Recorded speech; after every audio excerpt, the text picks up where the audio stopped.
అందరికీ నమస్కారం అండి. ఈరోజు మనం గురు పౌర్ణమి విశిష్టత ఏంటో తెలుసుకుందామండి. 2024 గురు పౌర్ణమి ఏ రోజు వచ్చింది, పూజా సమయం, గురు పౌర్ణమి ఎందుకు ముఖ్యమైనదో, ఇది ఎలా జరుపుకుంటారో ఇప్పుడు మనం తెలుసుకుందామండి. గురు పౌర్ణమిని వ్యాస పౌర్ణమి అని కూడా అంటారండి. జూలై 21వ తారీఖు ప్రపంచవ్యాప్తంగా గురు పౌర్ణమి జరుపుకుంటారు. ఈ రోజున ఎంచుకున్న ఆధ్యాత్మిక లేదా విద్య గురువులను వారి అనుచరులను పూజించి మరియు సత్కరిస్తారు. ఇది ఆషాఢ మాసం పౌర్ణమి రోజున జరుపుకుంటారండి. ఇప్పుడు గురు పౌర్ణమి సమయాలు, ఆచారాలు మరియు ప్రాముఖ్యత కోసం తెలుసుకుందామండి. ప్రతి సంవత్సరం గురు పౌర్ణమి పండుగను ఆషాఢ మాసంలోని శుక్లపక్ష పౌర్ణమి రోజున జరుపుకుంటారు. గురు పౌర్ణమిని ఆషాఢ పౌర్ణమి అని కూడా అంటారండి. మానవాళికి మహాభారతం వంటి గొప్ప గ్రంథాన్ని అందించిన వేదవ్యాసుడు జన్మించిన రోజు ఆషాఢ మాసం పౌర్ణమి అని నమ్ముతారండి. అందుకే ఈ రోజున వేదవ్యాసుడు జన్మదినంగా జరుపుకుంటారు. గురు పౌర్ణమి రోజున పూజలు, ఉపవాసాలు చేయడం వల్ల మన జీవితం సుఖ సంతోషాలు, శ్రేయస్సు లభిస్తుంది. దీంతోపాటు ఈ రోజున గురువులను ఆరాధించడం కూడా ప్రత్యేకత కలిగి ఉందండి. పౌర్ణమి ఎప్పుడు రాత్రి వస్తుంది కాబట్టి పౌర్ణమి రోజు రాత్రి ఉపవాసాలు, పూజలు చేస్తారండి.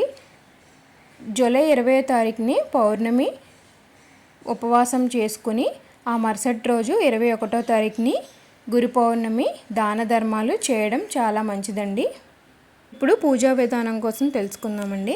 గురు పౌర్ణమి రోజున తెల్లవారుజామునే నిద్రలేచి స్నానం చేసి శ్రీ మహావిష్ణువుని ధ్యానించాలండి.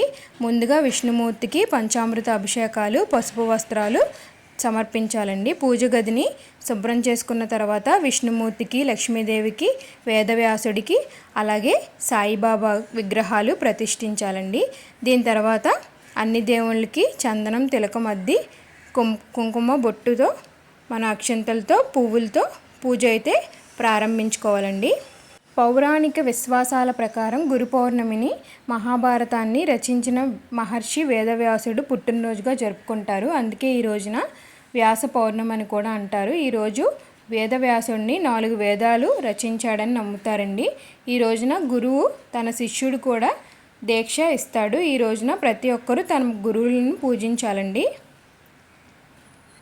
అంతేనండి. ఈ విధంగా మనం గురు పౌర్ణమి భక్తి శ్రద్ధలతో ఉపవాస దీక్ష ఉండి వేదవ్యాసుడికి, అలాగే గురువులకి, దత్తాత్రేయ స్వామివారికి, విష్ణుమూర్తికి, సాయిబాబాకి మనం ఆ రోజు భక్తి శ్రద్ధలతో పూజ చేసి ఉపవాసం ఉండినట్లయితే మనం అనుకున్న కోరికలు, సకల విద్యా ప్రాప్తులు, ఉద్యోగాలు అన్నీ కలిసి వస్తాయని నమ్ముతున్నామండి.